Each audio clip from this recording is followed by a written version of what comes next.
오늘 제가 준비한 말씀의 주제는 제목은 크리스찬의 꼼수라는 주제로 준비를 해봤는데, 로마서 16장 19절에 나오는 선한데 지혜롭고 악한데 미련하기를 원하노라.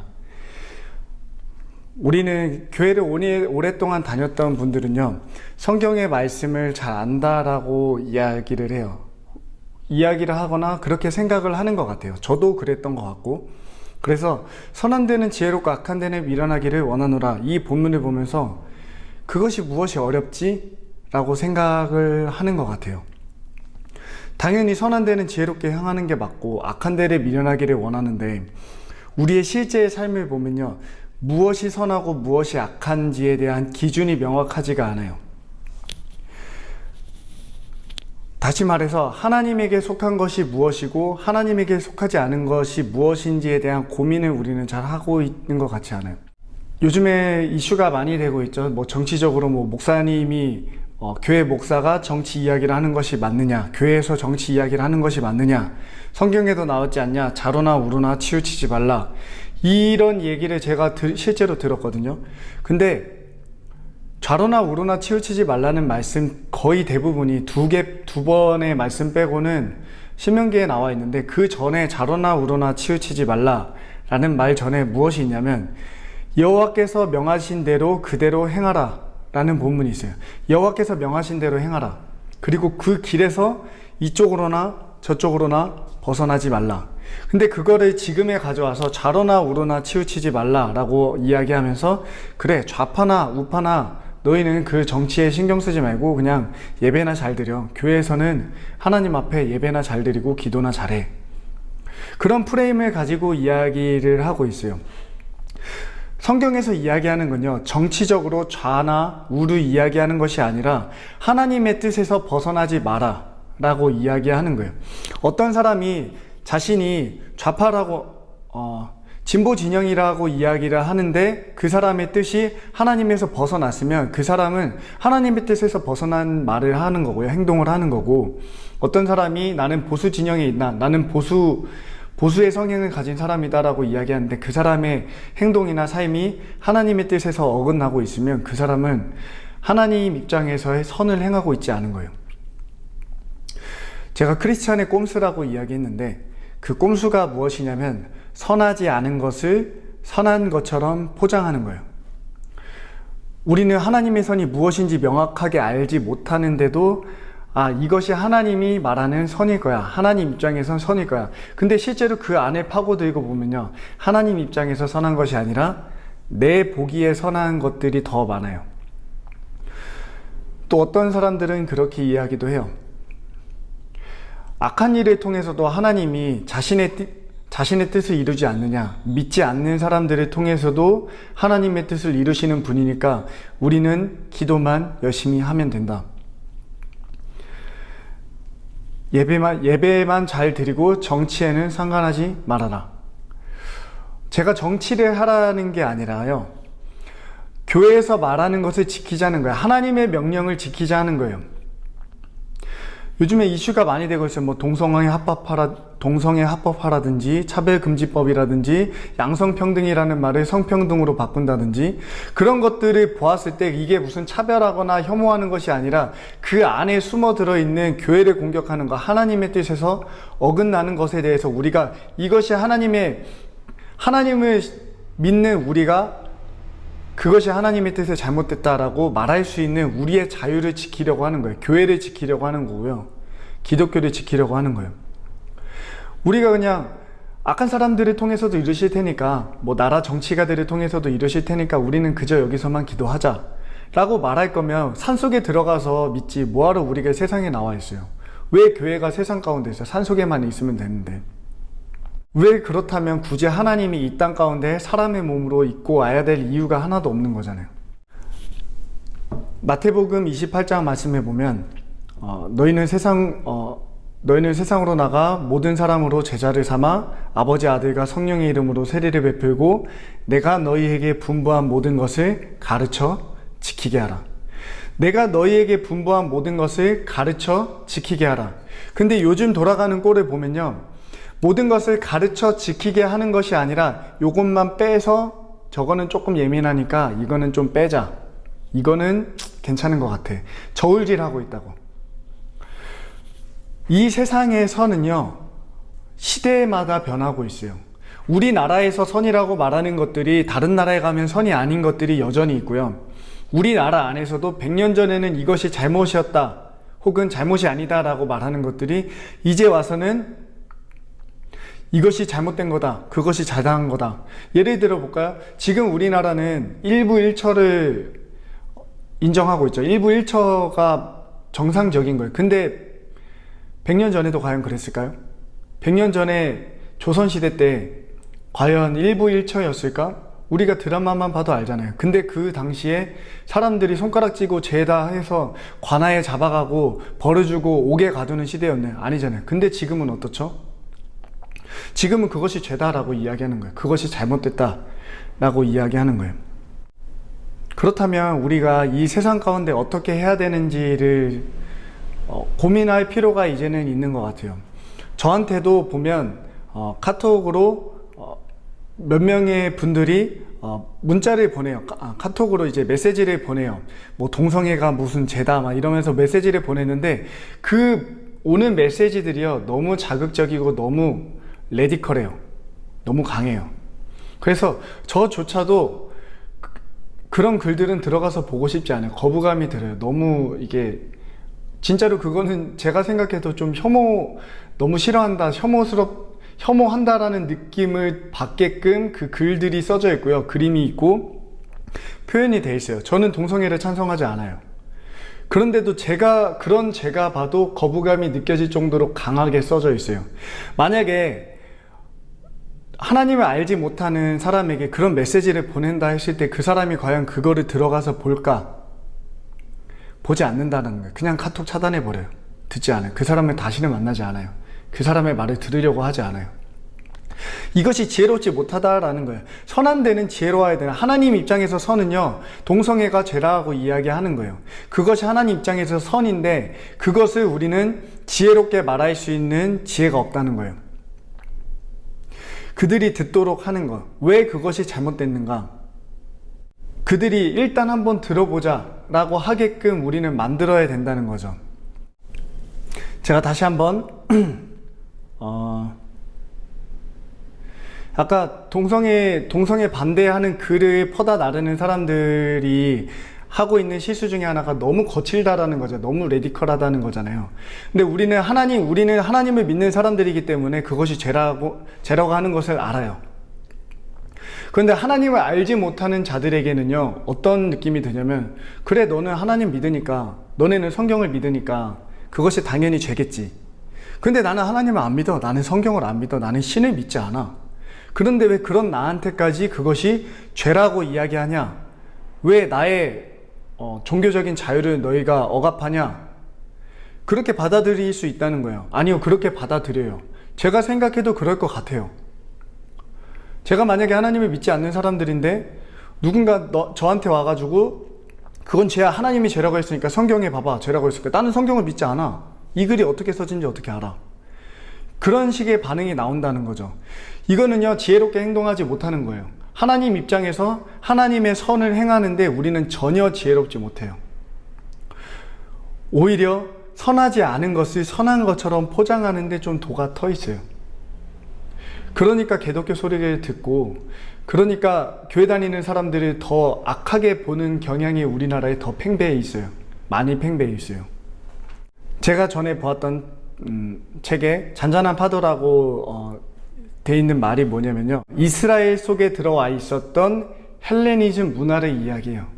헬레니즘 문화에 조금씩 취해들어서 그 안에는 어떤 것이 있냐면 옷이 있고요, 문화가 있고요, 문학이 있고요, 건축 양식이 있고요, 살아가는 삶의 생활 양식들이 들어와 있는 거예요. 이스라엘 사람들 안에.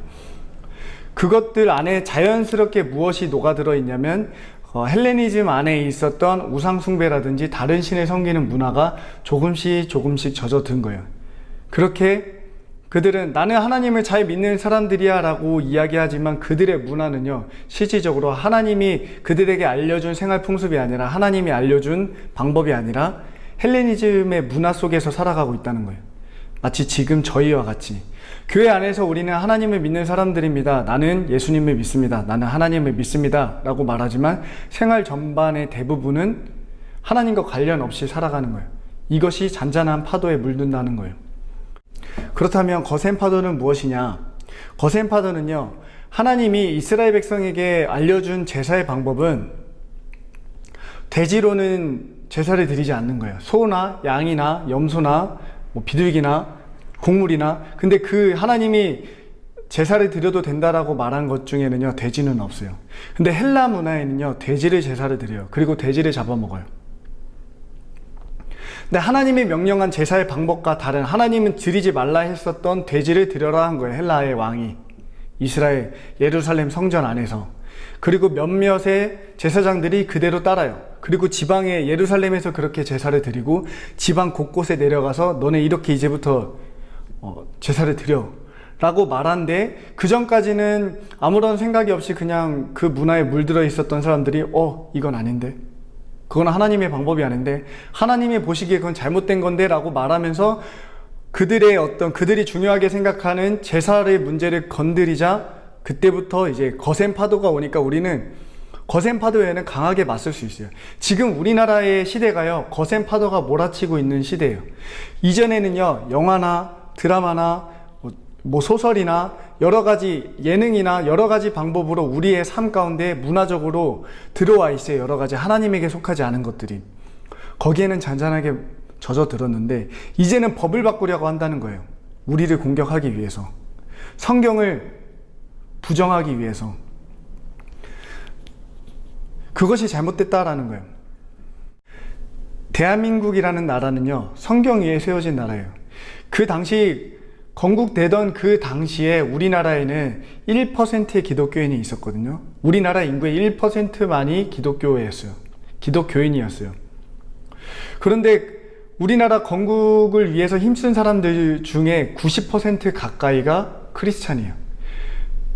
전체 국민으로 봤을 때는 1%밖에 안 되는데, 1%도 안 될 수 있겠죠. 그 정도밖에 안 되는데 대한민국이라는 나라를 세우는 데는 90%가 크리스천이라는 거예요.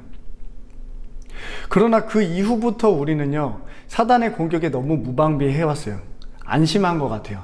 이제 우리가 민주주의라는 것을 세웠으니 이제는 되었다 하고 방관하지 않았나라는 생각이 들어요. 교회에서도 그런 얘기를 하지 않아요. 마치 그런 얘기를 하면 잘못된 것처럼 사람들이 몰아가죠. 쟤는 이상해. 옳은 이야기를 해도 교회에서 정치 관련된 이야기를 하는 것 같다 싶으면 사람들이 그 사람을 쉬쉬거리고 따돌리고, 쟤 이상해. 쟤는 너무 정치 얘기만 해. 쟤랑 어울리지 마. 물들지 마. 솔직히 말하면 저도 별로 관심이 없었던 사람 중에 하나인데, 제가 가지고 있었던 생각은 뭐냐면, 다 나쁜 놈이야. 우파나 좌파나 다 나빠. 보수나 진보나 다 나빠. 근데 이렇게 지금 우리나라 문화 가운데 거세게 몰아치고 있으니까 제가 관심을 가지고 알아보기 시작했어요. 저는 이제 공부해요. 그것이 너무 좀 후회스러워요. 이제 공부했다는 게. 평생을 기독교 안에 살아온 저도 교회에서 정치 이야기하면 이상하게 쳐다봤던 사람 중에 하나고, 관심이 없었던 사람들 중에 하나인데, 지금처럼 거센 파도가 몰아칠 때는요, 저도 공부한 것처럼 여러분도 알아야 된다는 거예요. 내가 믿으니 되었다. 그냥 나는 기도만 하자. 예배만 잘 드리자. 그런 말을 하면 안 되는 시대예요. 그렇다면 우리가 믿기까지 그냥 우리는 그저 그렇게 믿게 되었는가를 보면 그렇지 않다는 거예요. 제가 있는 곳은 제주도거든요. 우리가 살고 있는 곳은 제주도잖아요. 제주도 땅에 어떻게 기독교가 들어왔을까를 보면요, 그 과정이 참 길어요. 조금 지루할 수도 있는데 제가 간단하게 소개를 해드리고자 하는 게 있는데, 그것이 뭐냐면 우리나라에 처음 기독교를 가져온 선교사에 대한 이야기예요. 토마스 로버트 주니어는요 1840년생으로 영국에서 태어났어요. 그리고 1863년에 만 23살의 나이로 한국으로 가기 위해서 출발을 해요. 근데 한국으로는 들어오지 못해요. 왜냐하면 그때 당시에 쇄국정책이 흥선대원군의 쇄국정책이었기 때문에 한국으로 들어오지 못하고 중국으로 가요. 그런데 중국으로 가자마자 그 사람이 어떤 일을 겪냐면, 같이 왔었던 결혼한 지 얼마 안 된 자기의 부인이 죽어요. 그리고 그 사람이 낭망해. 그러지 않을까요? 당연히. 23살인데 이제 막 결혼해서 영국에서 출발해서 한 번도 가보지 못한 나라, 거기서 무슨 언어를 쓰는지 알지도 못하는 저 조선이라는 나라를 향해서 가다가 배에서 아내가 병을 얻어서 도착하자마자 얼마 안 있다 죽어요. 그리고 그 사람이 다시 조선으로 들어갈 생각을 하지 못하고 몇 년 동안 중국에서 중국어를 배우고 번역 일을 하면서 살아가요. 그러다가 두 사람을 만나는데 그 사람이 어떤 사람이냐면 조선에서 천주교를 믿다가, 천주교 신자였는데 천주교를 믿다가 탄압에 의해서 쫓겨난 사람들을 만나요. 그리고 다시 자기가 영국에서 했었던 고백을 생각하는 거예요. 자기의 사명을 생각하고 내가 다시 조선으로 들어가겠다 해서 1866년에 미국 배를 타고, 영국 사람인데 미국 배를 타고 이제 대동강을 통해서 이제 평양으로 들어가고자 해요. 근데 그 사람은 평양으로 들어가지 못했어요. 평양으로 들어가지 못하고 그 대동강 변에서 죽어요. 1866년에 어떤 일이 있었던 해냐면 1866년에는 흥선대원군에 병인 박해가 있던 해요. 천주교인들을 박해하던 해. 그때 수많은 사람들이 죽거든요. 그런 상황을 몰랐을까요? 천주교를 박해하고 있었다는 상황을 모르지 않았었던 토마스 선교사가 그냥 들어간 거예요. 내가 복음을 전하겠다. 그리고 그 강변에서 자기를 죽이려고 오는 군인들에게, 자신들을 죽이려 오는 군인들에게 막 성경을 쪽복음을 막 나눠줘요. 번역한 거. 500권을 지고 갔다고 이야기하고, 거기서 막 던지면서 그 위에서도 던지고, 그 군인들이 배에 부르지르니까 다 지고 나와가지고 사람들한테, 그 주변에 구경 나와 있는 사람들한테 막 자기네 나라 말로 하든지 뭐 조금 배운 조선말로 했든지 했겠죠. 막 던지면서 자신을 참수시킨 박충건이라는 병사한테 성경을 줘요. 그리고 그 박충건이라는 병사가 참수를 했는데 목을 베서 죽였는데 뭔가 찜찜한 거야. 그래서 그거를 자기 집으로 가져와요. 숨겨놨는데 박충건이라는 사람이 자신이 숨겨왔었던 그 성경을 집 몰래 어디 구석에 숨겨놨는데 그 조카였던 이영태라는 사람이 그 성경을 찾아보고 예수님을 믿어요. 그리고 그 토마스 선교사가 그 주변에 던질 때 12살짜리 최치량이라는 사람이 그거를 박영식이라는 사람한테 갖다 줘요. 12살짜리 꼬마가 박영식이라는 사람한테 갖다 주는데 되게 좋아했다고 해요. 왜냐면 종이가 귀하던 시절이니까 그 종이를, 그 성경을 찢어서 자기 집 벽에 바른 거예요. 벽지로. 그런데 한글이니까 맨날 보이잖아요. 이게 뭐지 하고 읽다 보니까 이게 뭐지? 점점 그 성경에 빠져들어서 하나님을 믿게 된 거예요. 그렇게 우리나라는 토마스 선교사가 그들을 가르치지도 못했고 기도하지도 못했고 예배를 같이 드리지도 못했는데 그가 뿌린 성경으로 인해서 하나님을 믿게 된 사람들이 생겨났어요. 그리고 시간이 흘러서 사무엘 마펫이라는 사람이 한국에 들어왔는데 어떤 사람, 이때 이제 박영식이라는 사람의 집에 들어가서 보게 된 거예요. 아, 이게 뭐지? 이 사람이 어떻게 하나님을 믿게 되었는가를 보고 깜짝 놀란 거예요. 벽지에 붙여져 있는 성경을 보고 하나님을 믿었구나. 그리고 그곳에서, 평양에서 나는 이곳에서 하나님의 복음을 전하야겠다라는 결심을 해요. 그리고 그 사무엘 마펫이라는 사람을 통해서 이기풍이라는 평양에 있었던 한 사람이 전도되고 그 이기풍이라는 사람이 제주도 땅까지, 평양에서부터 제주도까지 내려와서 복음을 전하는 제주도에 복음을 전한 최초의 사람이 돼요. 제가 살고 있는 이 제주도 땅까지 전해지는데 수많은 사람들의 어떤 액션이 있었다는 거예요. 행동이 있었다는 거예요. 적극적인 행동이 있었다는 거예요. 그들이 하나님의 복음을 지키기 위해서 했었던 일들이 있는데 우리는 가만히 숨어 있다는 거예요. 그냥 머리 아파, 귀찮아. 그러면 안 된다는 거죠. 지금도요, 어떤 사람들은 누군가는 계속 이야기하고 있어요. 적극적으로 이야기하고 있어요. 하나님의 뜻을 가지고 하나님의 마음으로 이야기하고 있는데 많은 사람이 비판하는 것 같아요. 이것이 잘못됐어. 너는 시끄러워. 조용해. 근데 이것이 기독교의 잘못된 문제지 않을까? 교회에서는 그러잖아요. 무슨 문제가 생기면 그 문제를 공론화시켜서 이 문제가 해결되게끔 하는 것이 아니라 그 문제를 덮어놓고, 자, 우리 시끄러우니까 이 문제는 조용히 은혜로 서로 용서하고 사랑으로 덮읍시다. 언뜻 들으면 그게 좋은 것 같지만 실제로는 그게 좋은 게 아니에요. 그냥 시끄러우니까 묻어둔다는 거예요. 묻어두면 안 돼요. 안으로 썩어요. 안으로 썩은 결과가 지금 한국 교회잖아요. 지금 우리나라의 기독교의 썩은 부분들이 덮어놨으니까, 썩은 거를 도려내지 않고 덮어놨으니까 썩어버린 거예요.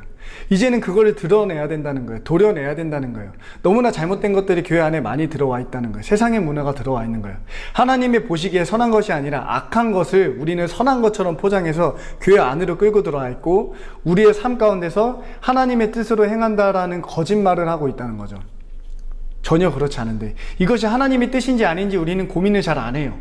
이제는 고민을 하자는 거예요. 무엇이 잘못된 건가? 무엇이 잘된 건가? 우리는요, 세상을 향해서 계속 두드려야 돼요. 도대체 어떻게 그들이 들을 수 있을까? 제가 아까 말했었던 카톡 그렇게 레디컬하게 보내면 그냥 차단. 더 이상 듣질 않아. 그렇게 만들지 말고 그들이 어떻게 하면 들을 수 있을까? 그들의 눈높이에서 어떻게 이 얘기를 설득할 수 있을까? 제가 몇 가지로 정리를 해봤어요. 간단하게 제가 읽어드리겠습니다. 세상을 바라보고, 세상을 이해하고, 세상을 사랑하고, 세상을 변화시켜라. 다 아는 거죠. 우리는 세상을 제대로 바라봐야 되고요. 세상이 어떻게 변하는가를 제대로 바라봐야 되고, 그러한 세상을 이해해야 돼요. 그리고 사랑해야 돼요. 왜냐하면 하나님이 이 세상을 사랑하신 것처럼 우리에게도 그렇게 명한 거잖아요. 내가 너에게 분부한 모든 것을 가르쳐 지키게 하라. 하나님이 이 세상을 사랑한 것처럼 우리도 세상을 사랑할 의무가 있는 거예요. 그리고 그 사랑으로 이 세상을 변화시켜야 된다는 거예요. 다시 한번 읽어드리겠습니다. 세상을 바라보고, 세상을 이해하고, 세상을 사랑하고, 세상을 변화시켜라. 저는 우리가 세상을 온전히 바라보고 이해하고 사랑하는 자들이 되었으면 좋겠습니다. 우리의 삶에서부터 변화되는 삶을 살았으면 좋겠습니다. 네, 오늘 이것으로 오늘 설교 마치고 제가 기도하고 예배 마치겠습니다. 하나님 아버지 감사합니다. 오늘 로마서 말씀을 통하여서 우리가 주님의 말씀을 봅니다. 아버지 하나님, 하나님께서 이 말씀을 통하여서 선한 데는 지혜롭고 악한 데 미련하라 이야기하지만 우리는 우리의 생각에 선한 것으로 포장하고 살아가고 있습니다. 아버지 하나님, 무엇이 선한지 온전히 알지 못하고 나의 생각대로 살아가는 우리의 삶을 돌아봅니다. 아버지 하나님, 우리가 다시 세상에 나가 살아갈 때 세상을 온전히 바라보고 이해하고 사랑하고 세상을 변화시키는 하나님의 참된 자녀 되게 하여 주시옵소서. 하나님의 참된 제자 되게 이끌어 주시옵소서. 성령 하나님, 우리의 모든 삶을 주관하여 주시옵소서. 이 모든 것을 예수 그리스도 이름 안에서 기도드립니다. 아멘. 이것으로 오늘 예배 마치겠습니다.